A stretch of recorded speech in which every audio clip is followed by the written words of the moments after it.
ahotsa altxatzeko momentua. Euskal Herria nazioa gara. Gerrarik ez, bakea nahi du. Beti antifasista. Egin dezagun orain. Ekainaren 9an, Euskal Herritarron ahotsa Europara. Orain Errepublika. Bozkatu Euskal Herria Bildu.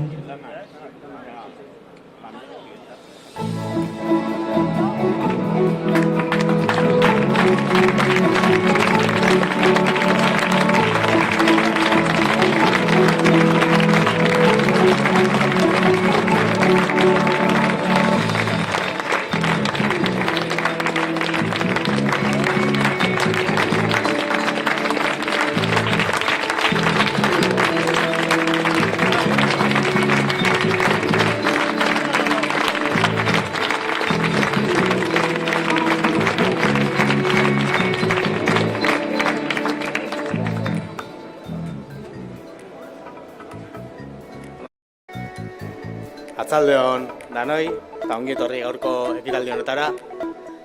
Hasi baino lehen, aurreko astean izandako lan istripuan ondorioz atzo hildako Bergarako langilean ingurukoei babesa adieraziko notzeke. Eta momentu honetan, izandako moda senti dizuela gure babesa eta gertutasuna.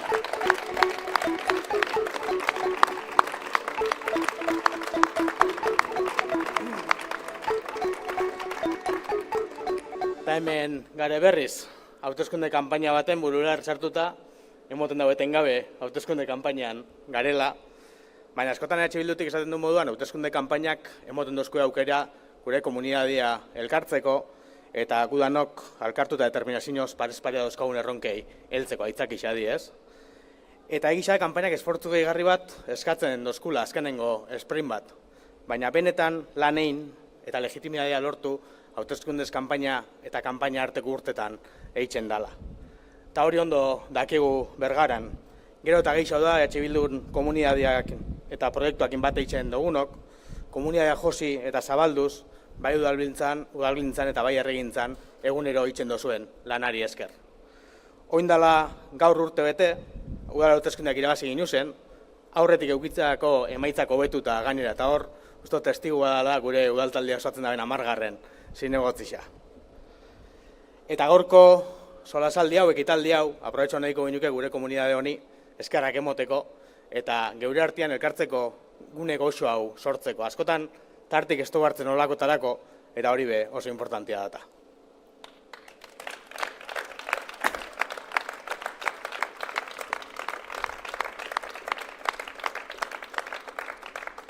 Europako Parlamenturako hauteskundeak urrin geratze jaku, baina danok be baga konstiente Euskaldun bezala zein importantia da gure mugetatik kanpo, gan bezala agertu eta bestien begitzetara hala ikusaraztiaz. Estaturik bareko Europako beste nazioekin elkarlanian eta ezkerreko politika berdinzali hauak aurrera eruateko gure bogazioakin. Izan be, Europa zaharrean honezkero hemendie eskun muturrean mamuen aurrian, Euskal Herria Europako mapan kolorez berdinez marrasteko erronka daukagu parez pare. Eta hori, danai buruz berbaitzeko, Maialen Iriarte eta Fernando Barrena dauzkagu gurekin, eta ongi etorrixa bisoi, eskerrak etortzearen, eta Maialen zeuri emongo ditza.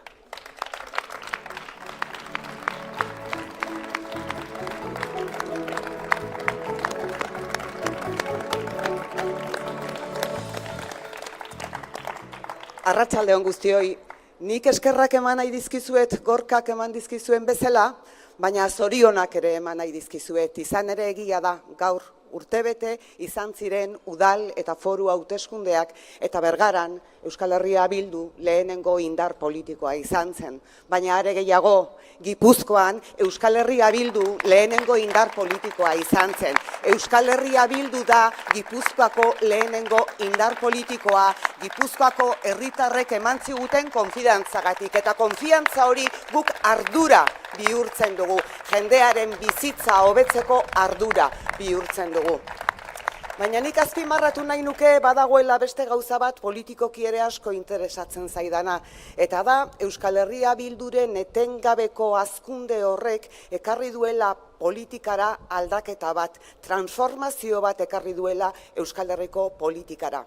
Eta horregatik da garrantzitsua ekainaren 9 berriro ere gure indarra erakustea, berriro ere gorantz goazela erakustea, berriro ere indartsu izatea Euskal Herria Bildu guk esaten duguna egiten dugulako eta bermatu egiten dugulako herritarren bizitza hobetzea. Bai Bergaran, bai Gipuzkoan, bai Euskal Herrian eta bai Europan ere. Garrantzitsua da.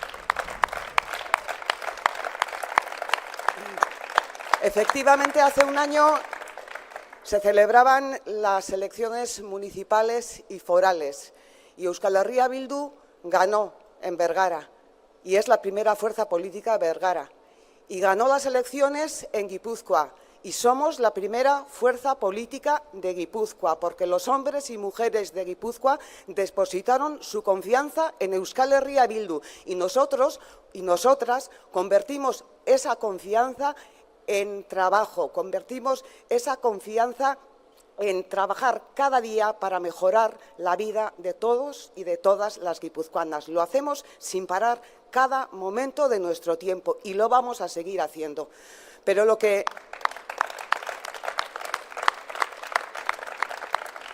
me parece políticamente subrayable también es que el ascenso imparable de Euskal Herria Bildu está suponiendo una transformación política en Euskal Herria y la va a seguir suponiendo. Esa transformación cada vez va a tener más fuerza. Por eso es importante que el próximo 9 de junio apuntalemos estos resultados, que mejoremos estos resultados y que Euskal Herria Bildu vuelva a mostrar que es la fuerza capaz de aglutinar la confianza de los ciudadanos y de las ciudadanas de Bergara, de Guipúzcoa y de Euskal Herria y desde luego de otros puntos del Estado también porque seguro que eso va a ocurrir. Estoy convencida.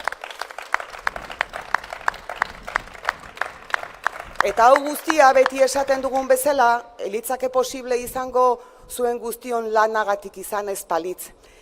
Ona heldu eranean Jose Luis ikusi dut, Jose Luis El Coro. Eta, bueno, zer esango dizuet zuek ez dakizuena, ez da? Izan alkate eta zer ez da izan Jose Luis El Coro herri honetako politika gintzan eta zer ez dio eskaini herri honi. Eta Jose Luis El Corok berak, eta zure baimenarekin Jose Luis uste dut, nolabait erakusten duela herri honetako generazio batek herri honen alde egin duen lana, ezta? Etengabe egin duen lana. Herri honetako herritarrok badakigulako oso argi guk ez ditugula gauzak merke lortuko, beti ateak itxita aurkituko ditugula, baina borroka egingo dugu nazio baten alde, hizkuntza baten alde, euskararen alde, gure kulturaren alde, etengabe egingo dugu, borroka eta lana. Eta beste bergarar batek, Telesforo de Monzonek utopikoak deitu gintun, utopikoak ginela eta utopikoek ekarriko genuela Euskadiko askatasun nazioen, ezta? Bai, baina guretzako utopia ez da ameskeria bat. Guretzako utopia helburu bat da. Helburu bat da, lortzen dugun helburu bat. Eta gogoratzea besterik ez dago, agian nire garaikoen gurasoei, utopikotzat jozituzten haiei, erotzat jozituzten haiei, batzutan arduragabetzat jozituzten haiei, zenbat kostazaien edo zenbat kostazitzaien gu euskaraz ikastera bidaltzea. Eta utopia bat zen, baina egin zuten, lortu zuten, eta egin dugu, eta lortu dugu, eta hemen gaude, eta besteak beste gaude hemen. Guk ez dugulako beste inor baino gehiago izan nahi, baino ez garalako beste inor baino gutxiago, eta lortu dugu hori. Eta pentsatzen zutenek, gure hizkuntza etxeko sukalderako baino etzela, orain ikusten dute, badela unibertsitaterako, badela zientziarako, badela literaturarako, badela teknologiarako, badela orain sortzen ari diren eta oraindik ezagutzen ez ditugun inteligentzia guztietarako eta gainera hoietarako guztitarako ere trebatuko dugula eta prestatuko dugula eta eramango dugula.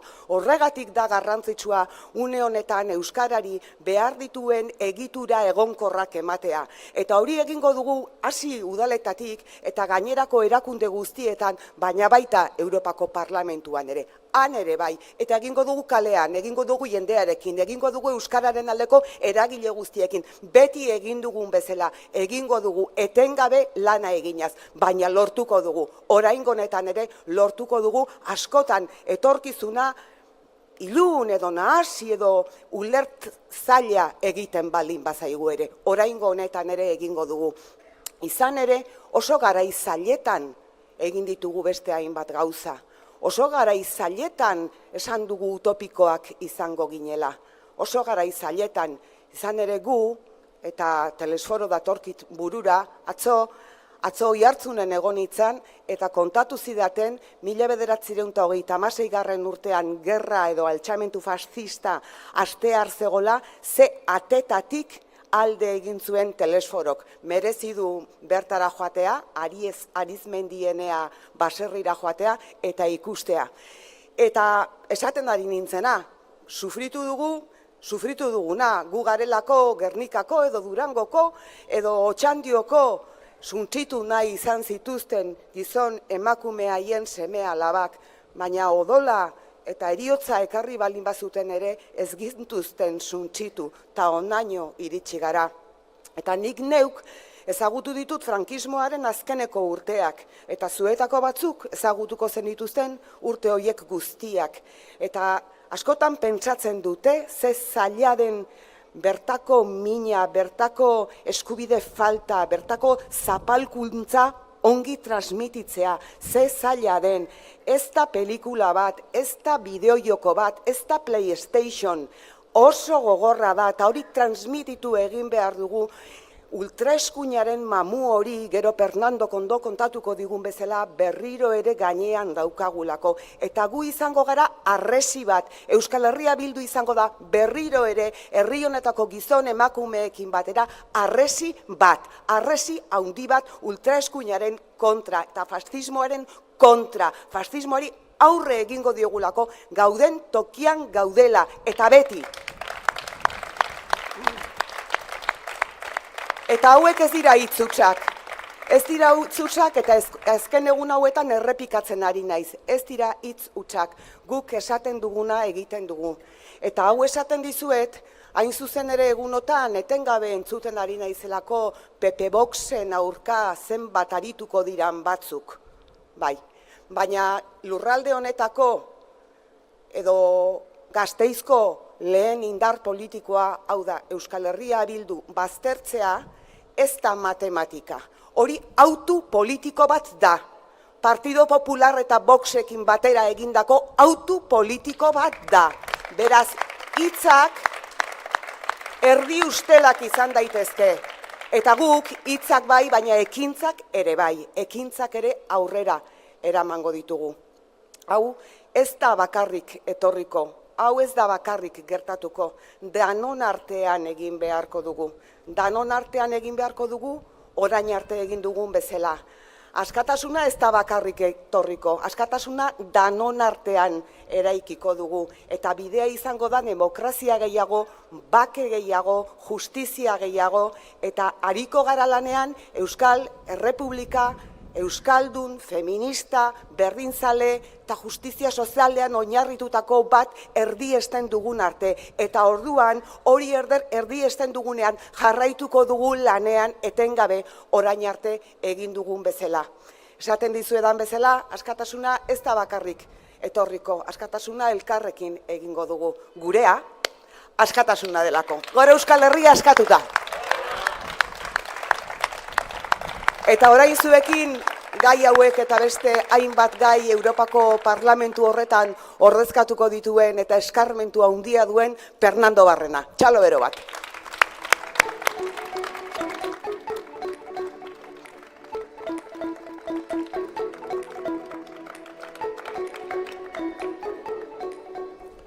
Bueno, arratsaldeon guztioi, zenbait zaudete, gustora, hor eserita, ez? Beranenten modura, patata prejeituk eta ze ondo, ez? Hauteskunde berri batzuk, gustora hartu ditugunak, orain hauteskunde europarrak datozkigu, ez? Oraindik ez dugu denborarik ere izan autonomikoetako ajeaz pixka bat suspertzeko, eta Hauteskunde Europarrak dazkagu aurrean beste lan handi bat, baino lan horri ekin aurretik gogoratu behar dugu inoizko emaitzarik onenak lortzetik gatozela azkeneko hauteskundeetan. Emaitza historikoak erakusten dutenak Euskal Herria Bildu aurrera doan proiektua dela. Nork esango zigun orain dela urte bakarre batzuk egoera honetara iritsiko ginenik, ezta? Nafarroan hasi genuen, horren erreibindikazioa egiten dugu Nafarrok. Nafarroan hasi genuen aldaketa ziklo hori, eta orain plazerra da ikustea nola beste herrialdetan ere gauzatzeko aukerak gero eta gehiago izaten ari diren. Eta irabazten ari gara, eta honek hasi besterik ez du egin, seguru izan horrela dela. Baietz, hauteskunde Europarretan Euskal Herria Bildu 4 herrialdetako indar politiko bozkatuena izan. Baietz, lortuko dugu, eskura daukaguta. Esan bezala hauteskunde hauei aurre egingo diegu gure herri nortasunetik, nazio bat, Euskal Herria Karrantzatik Maulera eta Baionatik Tuteraraino doana. 7 lurralde hautagaitza Europar bakar bati bozkatzea eragotzi egiten zaiena, baina Bruselan ordezkatuta egonen direnak Euskal Herria Bildu eta Euskal Herria Baiko kideen aldetik denetik bagaudelako konpartitzen dugun zerrenda horren bidez. Eta horrelaxe eginen dugu gure kezka nagusia delako edonon gauden lekutik Euskal Herrian ematen ari den aldaketa ziklo politiko hori elikatzea. Baita nazioarteko erakundetatik ere bai. Aldaketa bat lehengo eredu zaharkituak bukatzera datorrena. Orain 2 legealdi Nafarroan egin genuen bezala, indarrez aurrera egiten duen erabakitzeko eskubidea bermatu aldera eta gero eta eskubide sozial gehiago ekarri nahi duenarentzat Euskal Herritar guztientzat. Eta horregatik Bruselan jarraituko dugu, orain arte egindako lanean jarraituko dugu, esateko Euskal Herria nazioa dela eta instituzio europarrei eskatuko diegu gure herriaren erabakitzeko eskubidea babesteko. Estaturik gabeko nazio Europarren autodeterminazio eskubidea babestea, azken finean lurralde gatazkei irtenbide baketsu eta demokratikoak ematea Europar eraikuntzaren balio sortzaileak sustatzea dela. Bakea babestea. Alegia, estaturik gabeko nazio Europarrok ez goazela arazo gehiago sortzera, baizik eta konponbideak eskaintzera Europaren etorkizun konpartitu eta baketsuari begira. Badira beste indar politiko batzuk hauteskunde hauetara aurkezten direnak eta Euskal Ahotsa Europan izango direla esaten dutenak. Guk ere ordezkatuko dugu Euskal Ahotsa Europan, ez dugu inongo esklusibitaterik eskatzen, ez izan dudarik horretaz. Baina uste dugu gauden egoera honetan ezin dugula konformatu ordezkatze soilarekin, ordezkaritza edukitzearekin, harago joan behar dugula, konpromisoak hartu beharra dagoela. Maialenek esan bezala, eta ziurrenik entzun duzue hortik ere bai, ultraeskuina Europar Parlamentuko bigarren indarra izan daitekenean eta horrela politika Europarrak denon kalterako baldintzatu. Euskal Herria Bilduk bere burua aurkezten du argi eta garbi antifasismoarekin lerrokatuta. Europar proiektuaren sortzaileak ziren bezalakoxeak, antifasistak, ezkertierrak eta Europa batuaren alde. Eta jarraitzen dugu pentsatzen, demokratak izateko, lehenik eta behin antifasistak izan beharra dagoela. Eta ultraeskuina badela Europar herrien, klase herritarren eta proiektu Europarrak epe laburrean, etorkizunean duen etsairik nabarmenena. Buruan izan behar dugu ultraeskuinaren hazkundeak guztioi eragiten digula, Europar guztioi eragiten digu zuzenean, Europako edonon gertatzen bada ere. Ezin dugu fenomeno hau erlatibizatu pentsatuta hemen bakar batzuk direla, ez dutela pisu handirik, ez dute asko pintatzen, ez dute apenas sostengurik, egia bada ere. Zeren, esatenen bezala ezin ditugu erlatibizatu. Badakizue, Europar Kontseiluan, estatuak biltzen diren gune horretan, garrantzia bereziko kontuak aho batez onartu egin behar direla. Eta ultraeskuina hainbat gobernu Europarretan egonik, kasurako Italia, Hungaria, orain dela oso gutxi arte Polonia zen, aski dute presentzia horrekin Europar agenda edota eragiten diguten legeak baldintzatzeko eta oztopatzeko. Beraiek, ultraeskuina dagoen estatuek, beto eskubidea erabiltzen dutelako edozein proposamen aurrerakoi praktikan indargabetzeko. Eta ezin dugu inondik ere onartu, von der Leyenek berriki esan duen bezala, eskuin muturreko hainbat alderdirekin adosteko prest egotea. Esan behar diogu, von der Leyen andereari ez dagoela ultraeskuin ona eta ez ultraeskuin txarra. Errusiaren aldekoak izan, ala ez arabera, naziak edo ezain naziak izatearen arabera. Denak badatoz gure askatasunekin eta gure eskubideekin bukatzera. Ultraeskuinari aurre egin behar zaio Europa osoan eta Euskal Herria bildu, Euskal Herria antifasistaren ahotsa izango da Europan. 2 urte luze pasa dira, Ukrainako inbazioa eman zenetik, gerra bat onartezina dena eta oinarri daukana OTANen espansionismoan eta gero bestetik Errusiaren botere gozean.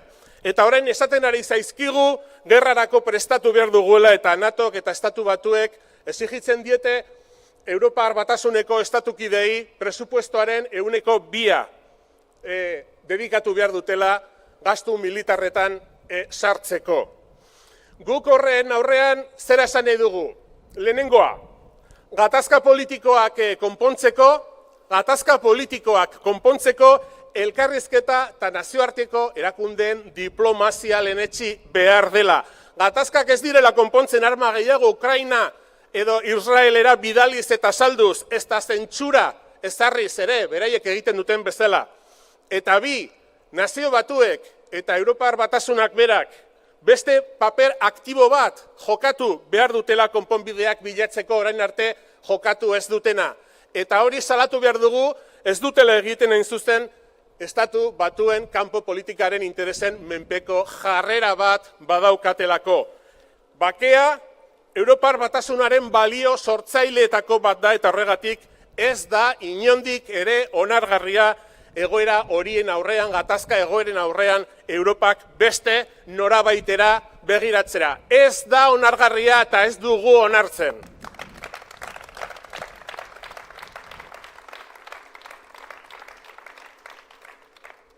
Euskal Herria siempre ha estado ligado a la innovación europea y Bergara siempre ha sido un testigo privilegiado de ello. Desde Euskal Herria vamos a ser políticamente innovadores e innovadoras y vamos a mostrar a Europa cómo el soberanismo es ahondar en democracia y cómo desde la izquierda se hace una Europa más justa, más igualitaria y progresista. Las derechas, sean autóctonas o foráneas, hoy por hoy están alimentando la agenda de la ultraderecha. Hoy ha sido el Estado español, Noruega e Irlanda, pero es Europa en su conjunto quien debe pedir el fin del genocidio en Palestina y su reconocimiento como Estado. Euskal Herria beti egon da, Europako berrikontzari lotuta eta Bergara beti izan da horren lekuko. Eta orain Euskal Herriak berrikuntza politikoan sakondu dezake. Subiranismoa demokrazian sakontzea dela eta ezkerretik Europa bidezkoagoa, aurrerakoiagoa eta berdinzaleagoa egin daitekeela erakutsiz. Eskuindarrak, bertakoak edo kanpokoak izan, gaur egun ultraeskuinaren agendaren menpekoak dira. Gaur egun, Estatu Espainiarra Norvegia eta Irlanda izan dira, baina Europa osoak eskatu behar du Palestinan genozidioarekin bukatzea eta estatu gisa onartzea. Eta ezin da Palestina estatu gisa aitortu eta Israeli armak saltzen jarraitu. Israelek justizia nazioarteko korteak emandako epaia bete behar du eta Gazako erasoa jadanik gelditu. Eta horrekin batera esan nahi dugu beharrezkoa dela Europar Batasuna eta Israelen arteko merkatal akordioa moztea giza eskubideak urratzeagatik. Israel munduaren aurrean genozidio bat burutzen ari delako Palestinako herriarekin. Beti Palestinarekin eta estatua izateko duen eskubidearekin. Gora Palestina!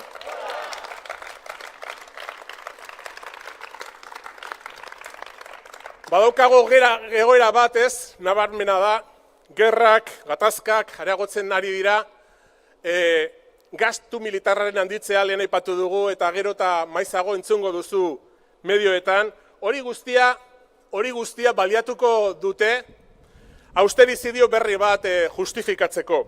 Badatoz, pixkanaka, ez dakit konturatu zareten, guztion belarria goxatzen ez, defentsan gehiago gastatu beharra dago, eta hori, claro, evidentemente, hori nondik aterako den badakizue, ez? Txeko ekonomian bezala gertatzen da. Bapatean gastu potenteren bat egin beharra suertatzen zaizu, eta zer gertatzen da, etxeko ekonomiaren asalkeriak erori egiten dira. Eta eskuineko, ordenuko eta militarista ikaragarriak diren eskuineko jende honentzako badakizue zeintzuk diren asalkeriak presupuesto publikoetan, ez? Asaleko gastua besterik gabe alboratu daitekena gastu soziala da. Horrela egin digute beti. Eta beraz, murrizketa handiak ari dira prestatzen, bai osasungintzan, hezkuntzan, zein eta trantsizio ekologikoan inbertitu behar diren diru publikoei dagokionez. Eta hori guztia gogoratu izango da gastu militarra handitu ahal izateko. Eta hori ezin dugu inondik ere onartu. Oraindik ere gogoratzen dugu 2008ko krisian eman zen austerizidioak eragin zuen sarraski soziala. Eta esan behar diegu, ez diegula utziko politika klasista eta militaristak aplikatzen herritarrok gure bizkar gainean hartu dezagun joera gerrazale horien zama. Ez dugu austerizidio berri bat irentsiko gure dirua armatan eta gerra jokotan gastatzen duten bitartean.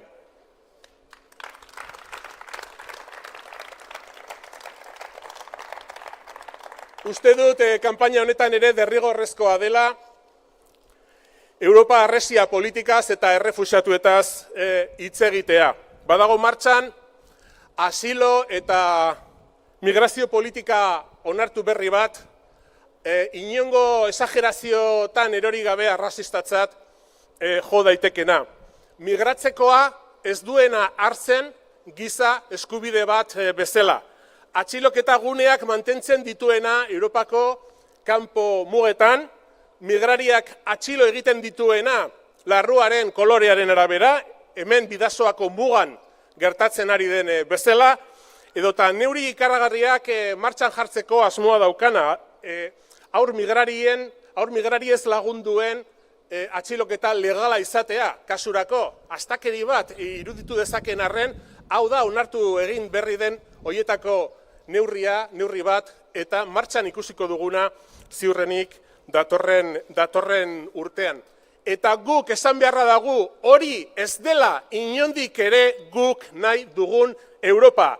Gu Europa zaleak gara eta Europan euskal ahotsa izateko bokazioa daukagu. Baina, argi izan, EH Bilduk Europan izango duen ahotsa izango dela.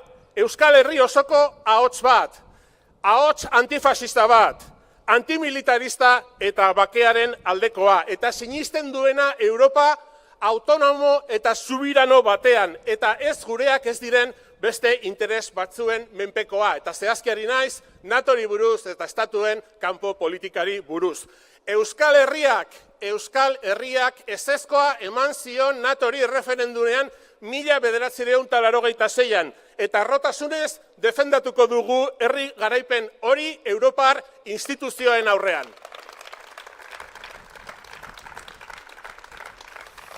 Hori da Europara eramango dugun ahotsa, horregatik mobilizatu beharra daukagu Euskal Herria Bildu delako kilometro zeroko ezkerreko indar politiko bakarra. Eta gauza bat buruan gorde, guk egin ezean ez du beste inork egingo. Eta libre utziko dugun lekua ultraeskuinak okupatuko du gu guztion bizitzak hankaz gora jartzeko. Esan beharra daukat, zeregin horretan, zorionez ez gaudela bakarrik, aliatuak dauzkagu, Europa osoko ezkerreko indarrak eta estaturik gabeko herrietako diputatuak. Haiekin batera Euskal Herriaren interesen aldeko lana eta borroka egiteko baldintzak badauzkagu. Eta horregatik, ekainaren 9an Euskal Herria Bildu Brusela eramateko beste boto behar dugu. Jokoan dagoena asko delako. Aurrera beraz Euskal Herria Bilduren gorako ibilbidearekin eta jarrai dezagun elikatzen herri honek askatasunerantz daraman bide gelditu ezina. Gora Euskal Herria Bildu!